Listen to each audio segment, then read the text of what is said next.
All right, 70-yard attempt. That's my rangefinder at 70. The block, furthest thing out there. That's 70 yards.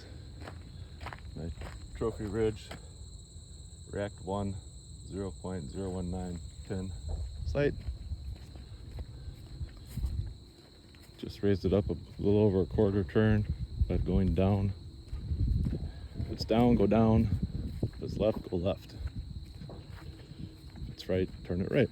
If it's up, turn it up to bring it down. So it's just, you go the direction that it's not supposed to be in. So this is 50 yards. That's 60 yards. Let's see. That's pretty dang good. 70 yards. Must have had one flinch. That's pretty good. Just gotta practice.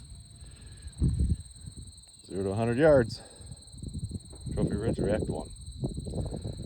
This review, I believe in it. Just gotta practice a little bit more. Great sight, great for out west. Perfect, perfect, perfect sight.